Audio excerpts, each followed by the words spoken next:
Are you avoiding conflict instead of tackling it head on? Is your inconsistent communication causing your team to second guess your leadership? Listen, if you don't fix this, your authority will continue to fade. But you take control right now, you can transform the way your team sees you extremely fast. So what we're going to do in today's episode is there are some mistakes killing your credibility, and we're going to show you today how to fix them right away. Point number one, avoid conflict instead of addressing it. You know, family, one of the things I see in this thing that I love, that I hope you fall in love with, called project management, is especially my new project managers, because once you go through a couple rounds of these conflicts, now you look forward to them. I know that sounds strange, but just bear with me. What I mean by that is when unresolved conflicts lead to tension, you start getting passive aggressiveness. You start getting a decrease in collaboration among team members.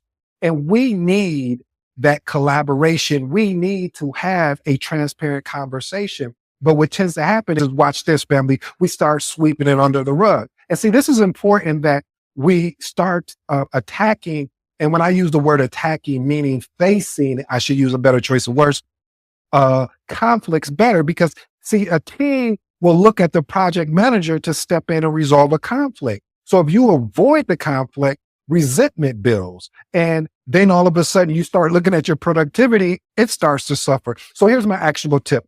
Learn conflict resolution techniques such as active listening, mediation, de-escalation strategy. Let's park there parenthetically, family. When I talk about de-escalation strategies, meaning one of my de-escalation strategies is I meet with you one-on-one. I send you, if it's the issue continues, I send you an email for documentation. Then I'll meet with you again. And then my next step is incorporating your manager. If I do not get the proper response from your manager, I go 1 or 2 levels above, because I've done everything I potentially can do. And then I show the solutions that I really went after to resolve the conflict. And my last and final actionable tip, address issues early before they escalate.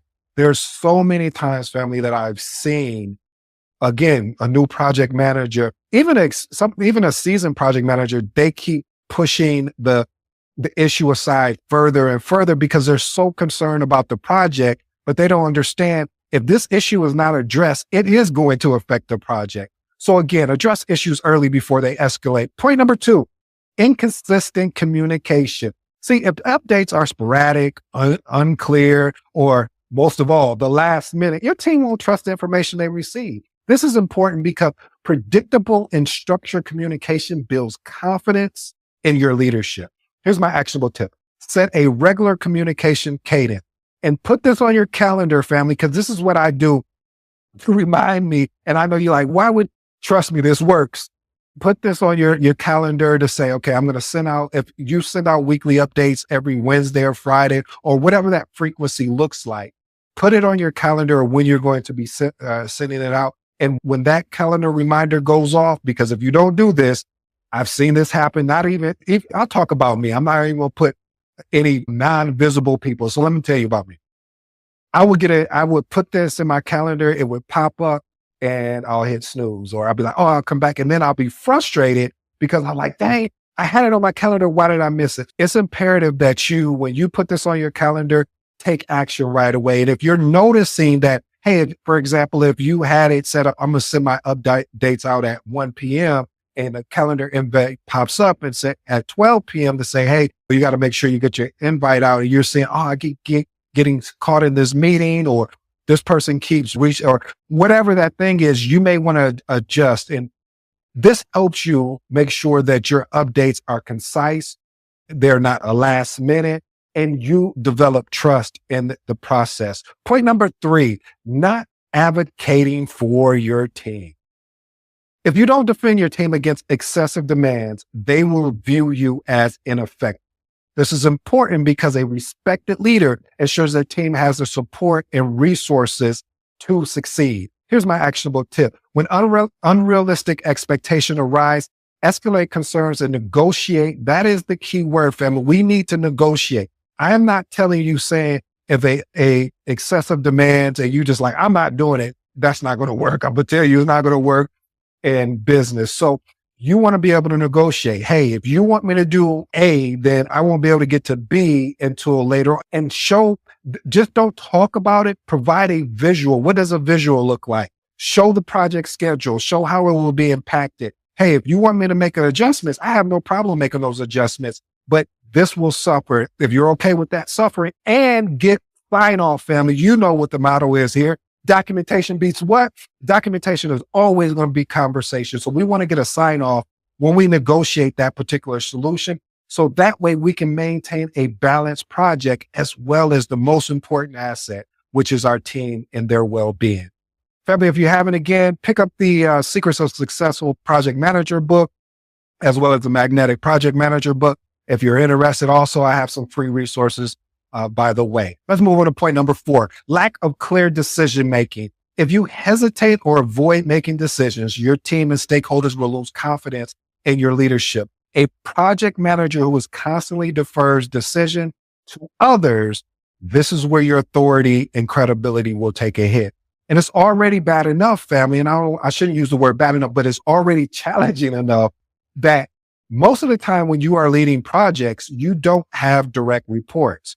So being able to sell them on why they should respect you, why should they respond to you, you want to be somebody that makes decisions. And if you have to pivot on your decision, that's fine, but be transparent of why you pivoted, because this also allows the team to buy into you more. And this is important because projects require timely and informed decisions. Without them, progress stalls and teams become frustrated with the lack of direction. Here's my actionable tip for you, family. Establish a decision-making framework based on project priorities, constraints, and risk factors. Clearly, and I do mean the word clearly, communicate why a decision is being made and stand by it while remaining open to feedback. Point number 5, failure to establish boundaries. Oh, we're talking about boundaries. I dare you to cross this line. Okay, I'm sorry. Taking it back to the playground. If you allow constant interruptions, unrealistic demands, or late night requests, people will, and I promise you, I will bet on this. I don't know how much, but I'm willing to bet on it that people will take advantage of your availability. This is important. Without boundaries, your workload becomes unmanageable and team members will not respect your time. I promise you they won't respect your time. They will start dumping all kinds of things on you related to the project. So we must set boundaries, family. My actionable tips is set clear working hours, respond to time expectations, and communicate guidelines. Reinforce these by modeling the behavior yourself. Don't send emails late at night if you don't want others to send you emails at night. Now, I know this sounds simplistic, but there's been plenty times where I've spoken with project managers where they would be frustrated. I'm getting all these emails at night. I'm like, are you sending emails at night? Yeah, because I needed to get it out. Then they're going to respond. They're going to do the same because you're the person that is leading this team. And if you're leading this team, if you want certain behaviors, you have to model them themselves. Don't point the finger. As they say, when you point the finger, there's other fingers pointing back at you. Okay, maybe you missed that. What I'm saying to you, family, model the behavior that you want the team to exhibit. Point number 6, not owning up to your mistakes. Oh my goodness. How many times have you seen, family, where people blame others or they make excuses? And this damages your credibility. Leaders are accountable for their actions. Hey, I made a mistake. See, trust is built on when a leader takes responsibility and learns from the mistake rather than deflecting blame or rather than saying, oh, because this didn't happen or because that. No, you know what? I made the mistake. Here's my actual tip. If you make a mistake, acknowledge it immediately. Outline corrective actions and show how you will prevent it from happening again in the future. Point number 7, letting stakeholders push you around. Family, one of the things when I first got started in project management, I did get pushed around a lot. And I'm going to be upfront with you. And the reason why I got pushed around a lot is because of the fact that I was agreeing to every request without assessing my triple constraints, without assessing my resources, without assessing my workload myself. And when stakeholders saw that, and they didn't verbally tell me this, I noticed it because I was like, wait a minute, I think they believe I'm weak and unreliable. So what am I supposed to do here? See, it's important as a project manager, you must at all times protect the project scope, protect the time, protect the cost, and protect the overall quality. And my last and final thing, protect your team. See, you're going to have to balance stakeholder demands. And that was something I had to learn. And I'm hoping by you listening to today's episode that you won't have to go through that. So set boundaries. Don't let your stakeholders push you around. Don't let your project team push you around. Set the appropriate boundaries. And yeah, you're going to have to give a little bit. You're going to have to be a little flexible. But here's my actionable tip. Use data-driven arguments to push back on unrealistic requests. And again, we're always talking about negotiating. One of my favorite books is Never Split the Difference. I forgot the gentleman's last name. I think it's Chris. But the title of the book is Never Split the Difference. I would recommend reading that particular book. It's really good. He was a FBI agent that negotiated with all likes of people. And see, this is important as a project manager. You can't be in a box. You have to look at books like I just mentioned, Never Splitting the Difference. Look at marketing books. Look at copywriting books. Why?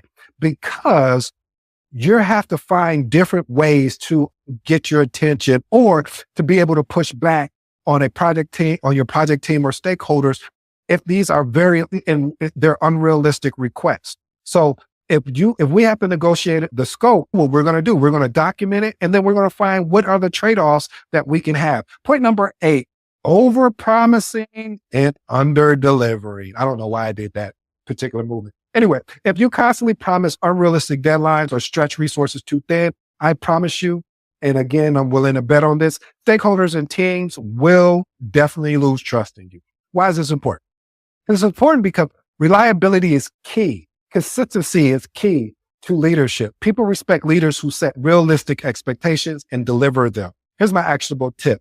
I'm always recommending using historical or just data in general and resource availability to set realistic commitments. Push back when necessary and explain the risk of overpromising. See, a lot of times we won't explain the risk or the issue with us overpromising. We just say, oh, we can't do it. And then somebody's looking, why? And you can't articulate the reason why. So it's important to be able to articulate the reason why. Here's my final advice that I hope that you take action today. I am imploring you to take action today. So listening is easy, but taking action, what sets great project managers apart from average project managers? If you want to be respected, you must lead with confidence, communicate effectively, and stand firm when challenges arise. Here's the truth, family. Respect is not given. It is definitely earned through your actions. So we must focus on 3 key areas that would immediately impact your authority as a project manager. Number 1, stop avoiding conflicts. Let's address it head on. Conflict is not the enemy. Ignoring it is the enemy. So you want to be able to ensure that you're not creating distrust or inefficiency. My actionable tip, this is a remix of what we did earlier, is when conflict arises, lean into it. Facilitate an open discussion, seek solutions.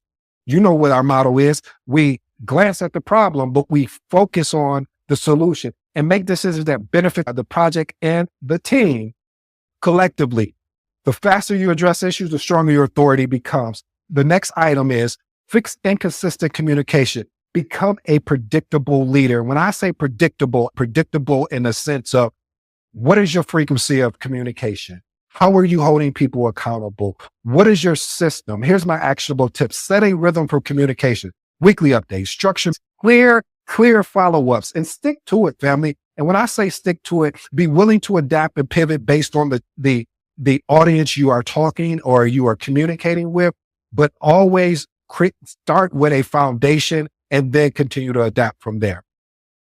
Family, I hope that you enjoyed today's episode. Again, if you're interested, Pick up the Secrets of Successful Project Managers or Insights is on Amazon. And then also I have the Magnetic Project Manager.